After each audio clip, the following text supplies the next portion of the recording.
Good morning. Good morning. It's Thursday, which means it's Guest Thursday, but this is our first repeat guest, I think, ever, right? Yes. Yeah, our first repeat guest. So this is episode 374, and we are bringing back a guest from episode 89.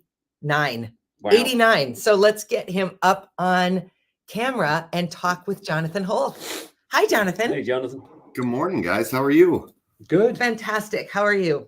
I'm great. First repeat. I'm never first at anything. So first repeat. Yes, this is a big deal for me. So well, it's a big deal honored. for us too. We were so thrilled when you had the time to come back. We loved our first conversation. So I went back and did a little searching. You it was 89 episodes in. You would have been on with us sometime in October of 2020. So we were right in the thick of COVID. Yeah. And you were our sixth guest. So a lot has happened, both sort of globally and personally, in those little bit more than 2 years. So we're really happy to have you back. Awesome. I'm happy to be here. And yeah, a lot. I was thinking about it this morning. Just I live in a different house from the last time I was on. I have a different job. I used to have a brown beard, and now I have a white beard when it grows out. There's a lot that's changed. You had white glasses, now you have red glasses. Yes. Yeah. So a lot has changed at the Holth household. Whereas right. we could say, well, my hair is shorter and my tech is better. That's really all that's changed. But whatever. It is what it is. Right. So, Jonathan, we saw you. Was it just last week? Yeah, the Recovery Reinvented was on. It was. Yeah. Wow. Okay. So last Thursday, I saw you last year at Recovery Reinvented. You were a keynote. I gave a quick, small talk. We connected because we had just been on Daily Dose together. And so in a year, you moved from being a keynote to being the director of Recovery Reinvented. So talk to us about that transition. I know it a little bit from Jenny's perspective, the previous director, but I'd love to hear it from yours. Sure. Yeah, I was appointed to the advisory council for the Office of Recovery Reinvented when it was founded by Governor Burgum and First Lady Burgum. And so I've been involved with the office since the beginning from an advisory capacity. And as you mentioned, last year got to speak at the conference. So I've had this unique perspective of being involved at different levels. But earlier this year, Jenny got an incredible opportunity, and I've been close with Jenny. She's been a great friend and mentor to me. And when she moved on, this opportunity popped up. And, for me, I think I'd been feeling a pull to work in this space in some capacity. I think as time had gone on and as my recovery had grown, I found myself volunteering more in this space, being more active in the recovery space. So it felt very serendipitous, sort of, where I was at a point in my life where I could take this opportunity. It very much felt like a once in a lifetime type opportunity for me. And when the governor and first lady call you, it's difficult to say no to that as well. They're two people that are very passionate about this, right? And when they ask you to join their team, it happened really fast, but it's been fantastic, right? So I started back in June as the director of the Office of Recovery Reinvented, and we got right into conference planning mode right away, which culminated in the conference happening last week in Grand Forks. And so it was Maz's first conference, my second. What a great day. We reflected on it Thursday evening. Yeah, we talked about it on Tuesday. But I'd love to hear what about it was fantastic for you being on the other side of it. Yeah. Well, some fantastic things. I mean, I put in 10,000 steps before 11 a.m. pacing backstage. So that was one fantastic thing. It was a totally unique and different perspective, right? Because I'm planning the logistics and, we've got everything in the conference planned down to the minute from start to finish. So it's, sort of managing all of that. I think what's fantastic for me, though, is at the end, when you see the highlight video of the day, and the highlight video is 3 minutes of people smiling, right? And And then when it's all done, I mean, there was a lot of hugging going on, and that was fantastic. I think hearing from so many different people at so many different stages of their recovery journey, and people who are just first starting to learn about what recovery can look like, either for themselves or a family member. That's the special sauce of Recovery Reinvented, I think, is, there are a lot of behavioral health conferences and things where you can really dive into the how. And we've tried to focus on this being a day of just celebrating all things recovery and having it be filled with hope and joy and inspiration. And I think when you get to the end of the day and see that you got to be a part of providing that for some people, it's a pretty special feeling. So all the exhaustion and tiredness and everything kind of goes away when you just get to hear from people that were there and loved it. Yeah, well, we would be two of those people. Yeah, absolutely. I haven't talked about this anywhere, which is funny because it's such a huge part of my life. But one thing I appreciated about both last year and this year's events is the inclusion of real art. So Yeah. I love that you don't order a made from China kind of plastic Pyrexy. Here's your award, you amazing recovery person. Hillary Kempenick. Is that how I say Hillary's last name? Yeah. Did the art this year. I can't remember last year's artist, but he was also amazing. But those boxes Hillary made this year were truly extraordinary. And then your, being Grand Marshal of the Drum Corps. That was impressive. That was impressive. That was the single most serious looking group of teenage drummers I've ever seen in my entire life. I think maybe next time get them some coaching in facial expression. Well, but they're good. They were great, and I know the band director over at Central really well, so I reached out to her and asked if this was a possibility. But we didn't talk about how many people were going to be there. So the serious faces from the kids, I think, was because they walked in and looked at the room and were like, "Oh, that's understandable. This is not 25 people that we're playing in front of. Sure. This is 750 people in person and another 1,500 online." So I think they were a little taken aback, but they knocked it out of the park. They did. They were really, really good. Yeah. So I also was listening to last time's conversation. So in 2020, you were 12 years into your sobriety journey. Now you're obviously 14. Congratulations. Yep. Congratulations. And one of the things that really stuck with both of us, because we've referenced it many, many times in the 2 years since we talked to you last, was the approach that you took as one of the owners of Toasted Frog and that enterprise of how you support your staff through their own sobriety journeys, because it is not an insignificant thing that you have committed to doing. Just to recap, well, maybe I'll let you recap, Jonathan. How do you shepherd employees through that process? Because it's so powerful.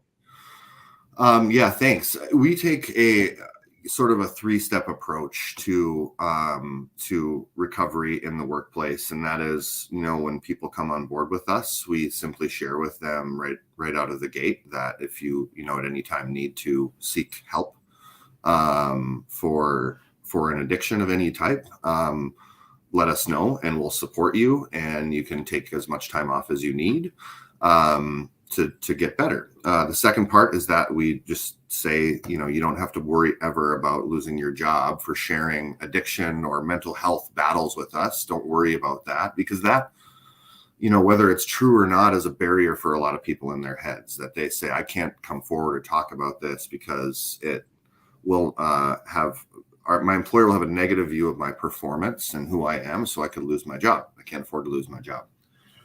Usually at that point, when we get past that barrier, a lot of people say, well, that's great that I'll have a job waiting for me, but I can't afford to take 30, 60, 90 days off because I'll lose my apartment. I won't be able to pay my rent.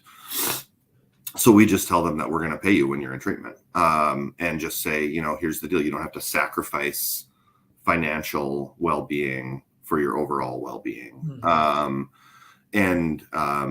So that way we just sort of take that barrier off the table.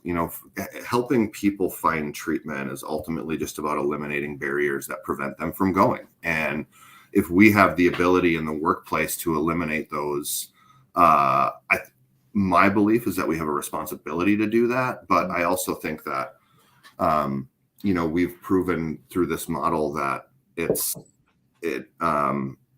we don't lose a bunch of money by doing this. We get loyal, productive employees that come back to us and stay with us for years.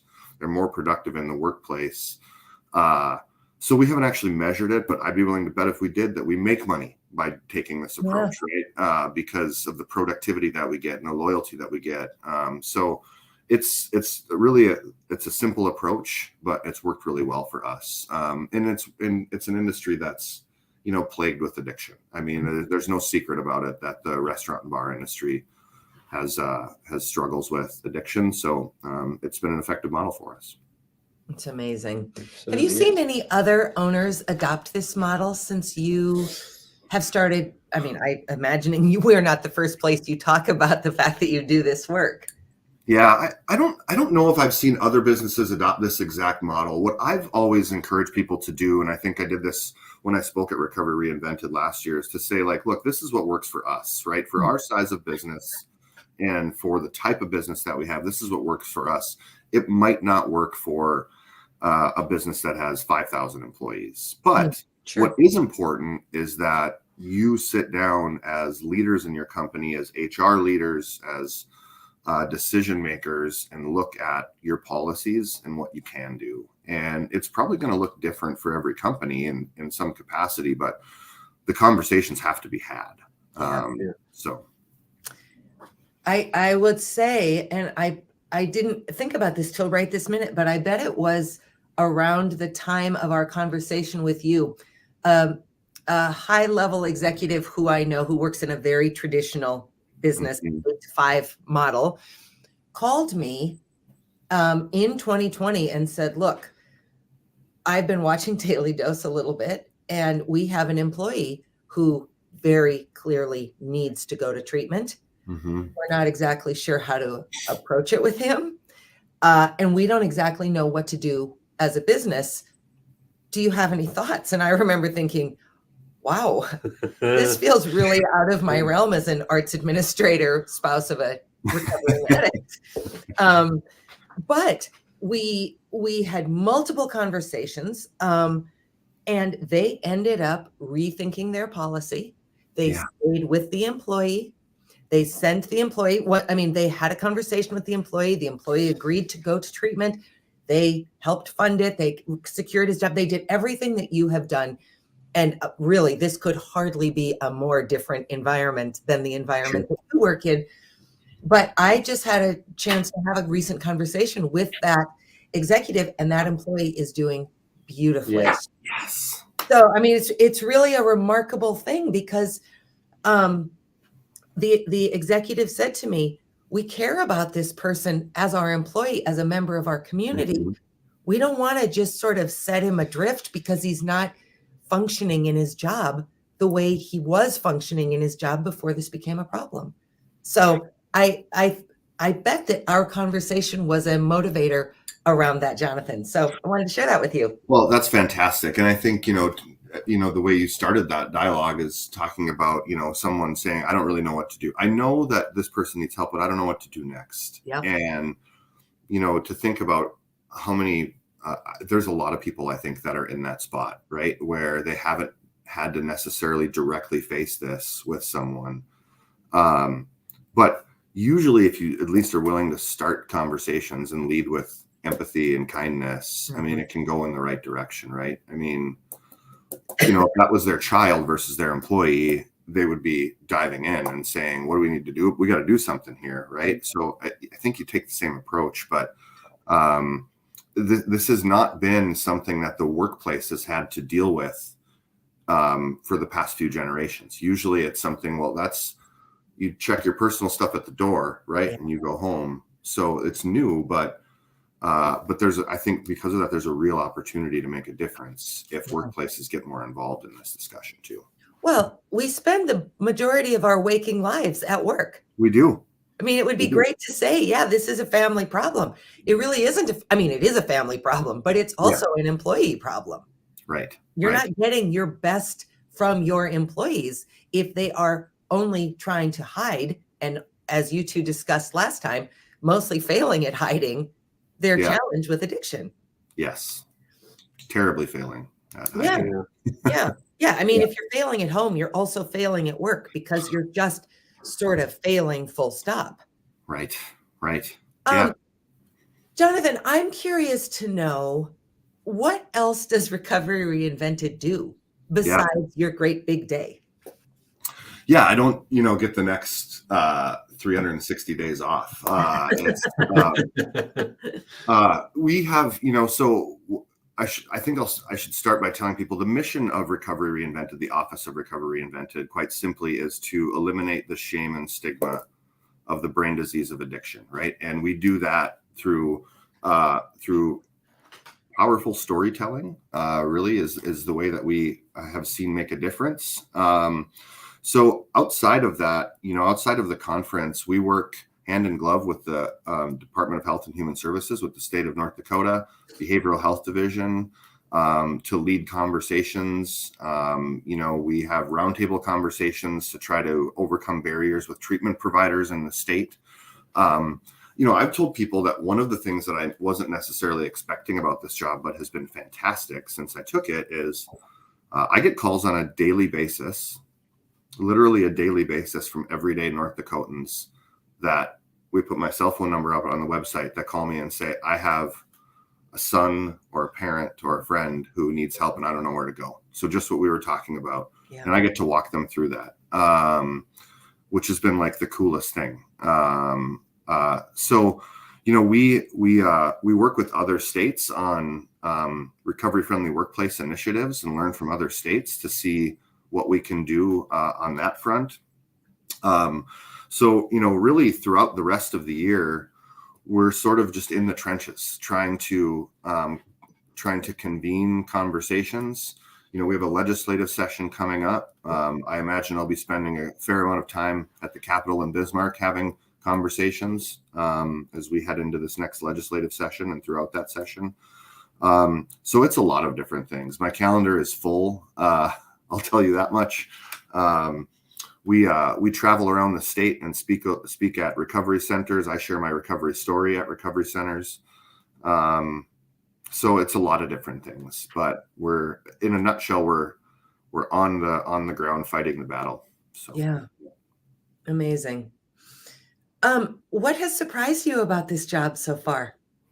Oh, I was going to say that. Oh, I'm sorry. Sorry. You asked. I'm sorry, I didn't hear you. What? You asked me a question. Yeah. I think what I just outlined in terms of people calling me, and I mean, it's done two things. Number one, it makes me happy that people are reaching out. But it also at the same time has given me a sense of, how much work we have to do, right? If people are reaching out daily. So I think one of the things that has surprised me, and I saw this last week at the conference, is until I started working in this space, you don't really get to see how much people really, really care about this movement and about the importance of it. And I mean, you see it a little bit, but I bet you I have over 50 emails from the 12 hours after the conference last week of people just reaching out and saying, how can I be a part of this and how can I help? That have, that's great. That just want to volunteer. They might have a story, they might not. So it's been, the hard part now is figuring out how we can get everybody together and start fighting this battle. But again, we go back to, we have data that shows the importance of storytelling, right? The importance of like what you both are doing every day. We have data that shows that moves the needle. So we want to keep doing that. And it's some of the stuff that we do is not measurable. And that can make it hard, right? But I think I have to just remind myself that the benchmark here really is one. And what I mean by that is that, I mean, Maz, I think if you look back at when you were getting sober, I mean, if you probably, if you're like me, view the people that helped you as people that saved your life. Yes. And so now we get to be in a position where we get to do life-saving work. And ultimately the benchmark for that is 1. I mean, if somebody told you guys, you're on episode, 380? I mean, yeah, just about. Yeah. If somebody told you, 3 years ago that, look, you're going to do 380 episodes of this show, and I can't tell you what the result's going to be, but I can tell you that you're going to save 1 life.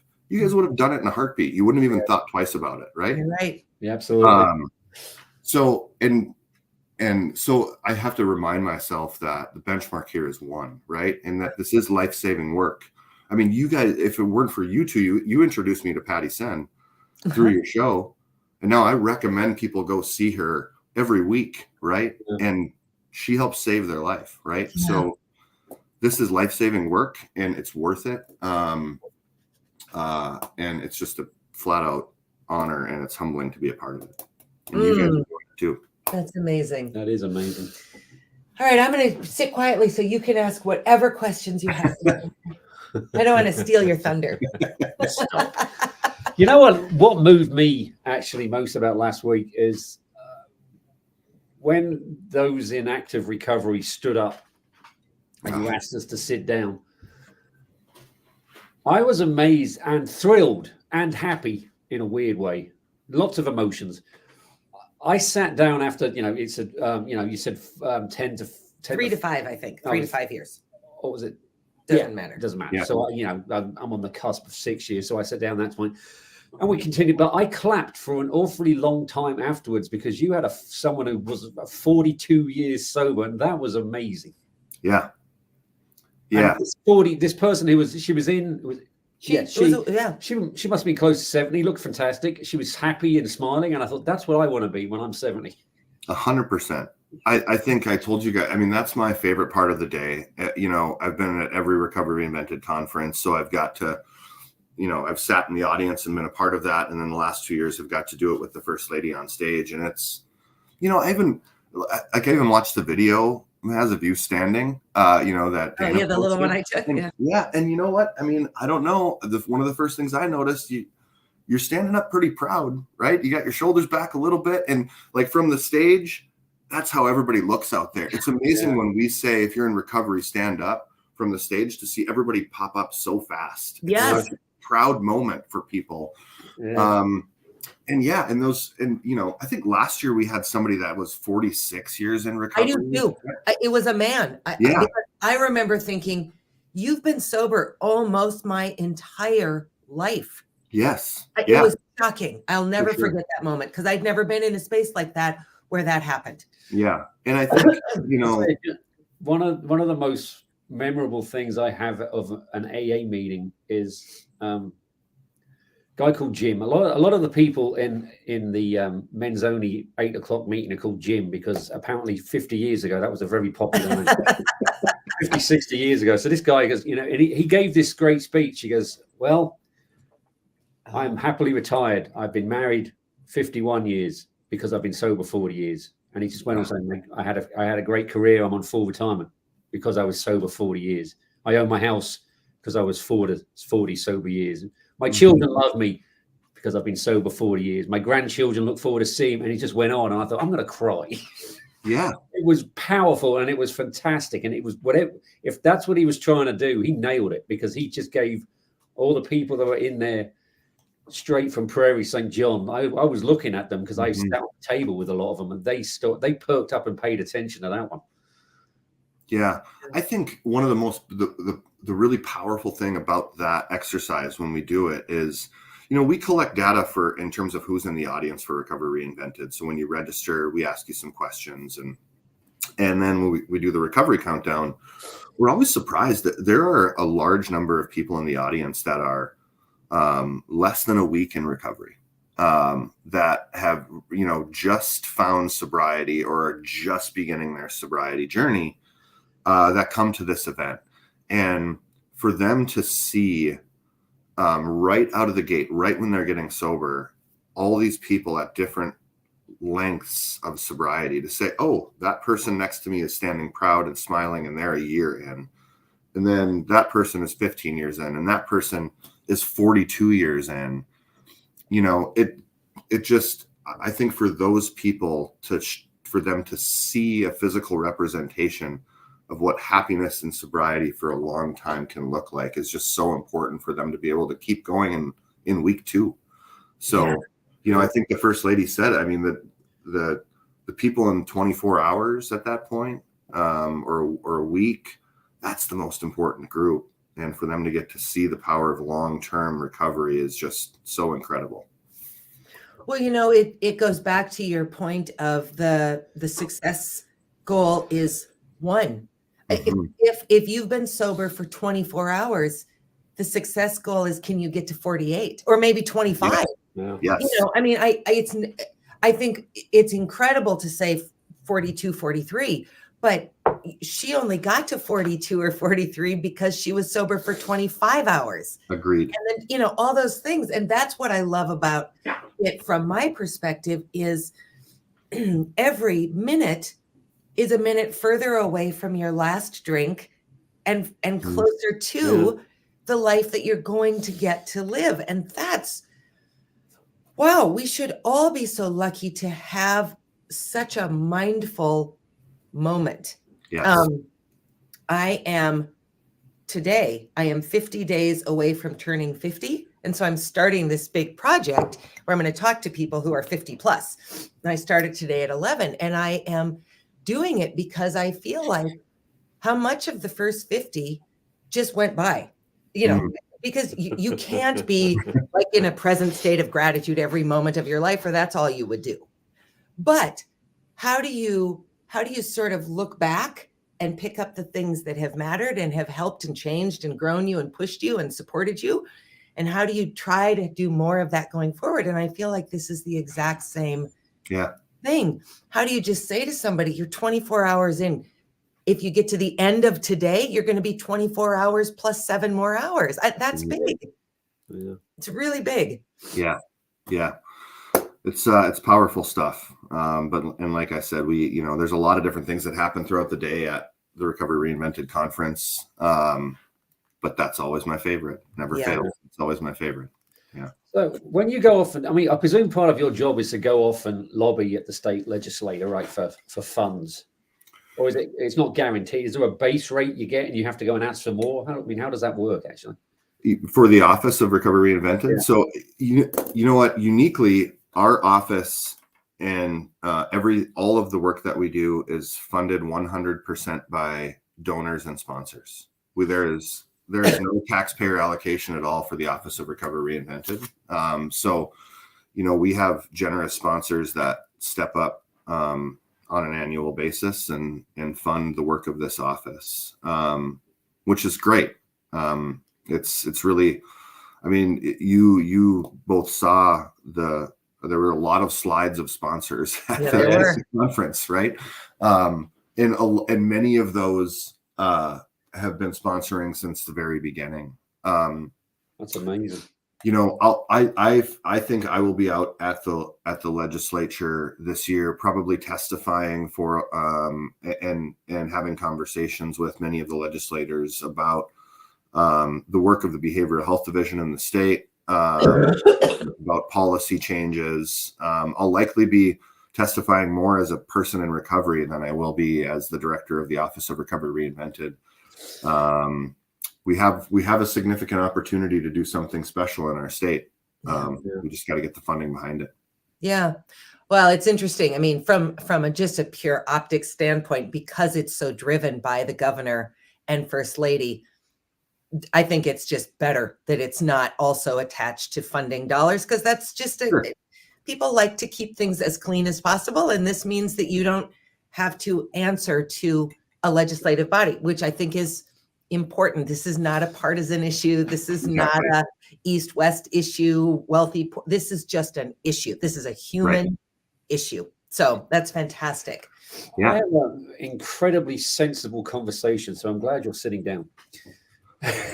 So we voted on Tuesday, and we in North Dakota we had two measures. This will be So I voted yes to measure one because I think sometimes nobody cares. it's important to know. Yeah, I'm done here. Time to move on. But the second one, I voted no for measure two because I know in North Dakota it's legal to use marijuana for medical purposes. But I know so many recovering drug addicts who have always said in meetings they don't want it legalized. So I voted no, and 55% of the state went, yeah, fair enough, no. Mm-hmm. If you don't have to answer this if you don't want to. But what's your take on that? This is hard. I will tell you that.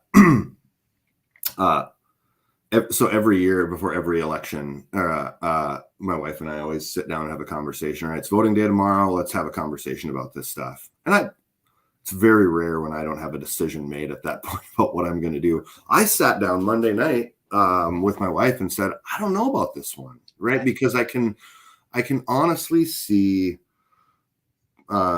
positives and negatives on both sides of this issue and understand them, and they don't seem radical, right? I mean, one could make the argument, I think, that that legalized marijuana is going to be a thing at some point in our state. So, it's going to happen at some point. So is now the time or not?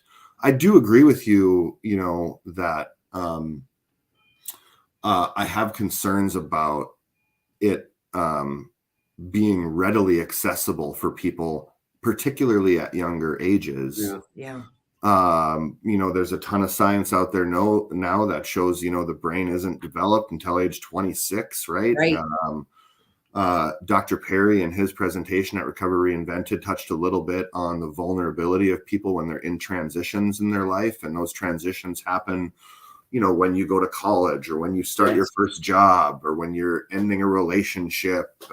And it's really critical that we do what we can to make sure that people don't fill those holes in those transitions with drugs and alcohol. So maybe I'm punting on the answer here, but I don't have a good one because it's hard and it's tough. And, there's a lot of people that are proponents of it that use the argument that alcohol is way more damaging, right? So it's hard. What I do like about it not passing is if it is in fact true that it's inevitable that it's going to come at some point and going to be legalized, it gives us at least more time to study it and to think about the impacts. And the longer that goes on, then I think that we'll have better viewpoints on it. I mean, I know exactly what you mean. I mean, there's if it was legalized, you could tax it.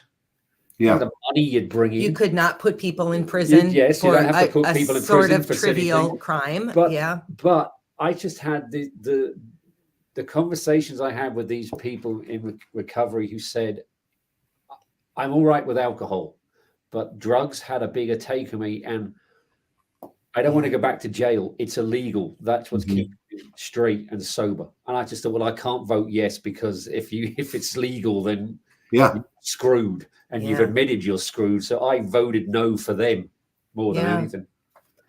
That's logical. I think one of the things that's interesting about it, and we don't need to go down this rabbit hole, but it really speaks to the complication of federal legislation versus state legislation, because one state border to the next it just creates challenging complications. And I think you're right. I think it is going to be legalized across the country, but it's happening in such drips and drops. I know that it's creating complications for people that I think 10 years from now will no longer be a complication. There will be different complications from it all being legal, but it won't be this piece of it. So it's an interesting place, and interesting to see the state be not overwhelmingly opposed to it, but enough of a majority that took care of it. And so you're right. Hopefully what comes of it is we start to have honest, real dialogue about it, that we're not vilifying it, that we're not trivializing it, but that we're really looking at it and trying to figure out how do we prepare for it so that we can manage the good and the bad that come of it. Right. Yeah, the conversations need to continue, right? I don't want our information on this topic to be coming in the form of 3 months of intense mailers right before a vote, right? Absolutely. That have political people who have a very clear agenda. I'd like to read a peer-reviewed published paper on it. Yeah, and I do think, but yes, I do think, I like some backup information. Yeah, right. We've looked into I think the conversation around, the criminalization of it, and I think it's related, but it's also separate, right? So I think we can take steps to make sure that we're not throwing, low-level drug offenders in jail for years at a time. We can take steps to make sure that's not happening without it being legalized yet, right? Because we know what putting someone in that cycle can do to them in terms of addiction and recovery as well. So very few people walk out better. Yeah, right. We know that. Yeah, for sure. Well, Jonathan, maybe this is our last question, unless you have a burning question. What's next for you that you are really looking forward to? Anything in particular? Yeah, I think, I'm excited to, as weird as it sounds, I'm excited to start planning Recovery Reinvented 2023 and have a full year to do that. I also think, though, I told some of my coworkers recently that I didn't take this job because I really love planning conferences. I took this job because I think that there's meaningful work to be done. We started off the conversation talking a little bit about workplaces. I'll just announce it here first. Okay. We'll just make an announcement. North Dakota will be, we're going to be working on a recovery-friendly workplaces certification program that is going to be a statewide program that employers can take training and learn how to help people in recovery in the workplace. There are a number of states that are doing this successfully. Probably, I would say a handful that are doing it really successfully. We're in conversations with them. In fact, we have a meeting today with all of them later today, where we're just going to do a report out. And we're gonna do a recovery friendly workplaces initiative here in North Dakota. So that's probably what I'll be working on for the next few months, is implementing that. Employers will be able to take training, get a certification, and also be recognized as a recovery friendly workplace. So as people are coming out of treatment, they can identify certain employers that will understand what they're going through and say, I want to go work for them. So that's sort of the next big thing. And you heard it here first on Daily Dose, ladies and gentlemen. We haven't told anybody that until right now. Well, not only are you our first repeat guest, but you are our first, you heard it here first, groundbreaking news. So this has been a good day. That's amazing, Jonathan. That is amazing. Amazing. Yeah. I love it when North Dakota, which is, in many ways a very traditional state. Mm-hmm. I love it when North Dakota says, we could do this differently. Yep. We don't have to stay the way we were in 1950. We could say things have changed and we want to be more responsive to the changes versus reactive. We want to be proactive. That's incredible. Yeah. Well, congratulations on the successful conference, on this upcoming work, on the new role, on your continued sobriety. And thank you so much for joining us again. I got one more thing to say. I was there last week and you were busy as hell. I was trying to catch your eye and wave, but I thought, no, you must have been stressed at a very high level, but you just looked like you were thoroughly enjoying yourself as well. Yes and yes. I was stressed, right? Because, there's a lot of buildup going into this day, right? And we do a lot of planning for a one-day deal. So you don't want something to go terribly wrong and you want to, stay on schedule. But there's a lot of team members behind the scenes that have been part of this conference from the very beginning and have said, like, look, man, it's going to be fine. Calm down. This is normal. We got it. So that calmed my nerves a little bit. But to your point, Maz, it's a fun day, right? It's fun to see that many people come together that normally wouldn't be together, right? They're coming together around this topic. And it's a really diverse audience, right? It's treatment providers, it's people in recovery, it's family members, it's people who are just curious about it. It's people that live in Grand Forks and just had an open calendar, so they decided to show up. So it's a really diverse audience, and that makes it just fun when everybody can take something away from it. So yes, I was stressed. Yes, I was busy, but it was a blast and worth every second. Good. Yeah. It makes all the stress worth it then. Totally does. Yeah. Well, Jonathan, we'll let you go and get ready for your great big multi-state meeting. But thanks so much for joining us again. Yes. And for the work that you're doing. Yes. It's amazing. With everything you have planned in the future. Thanks, you guys. Thanks for having me. We'll talk to you soon. Okay. Take care. Thanks. Everybody else, we'll see you next week. Bye. Bye.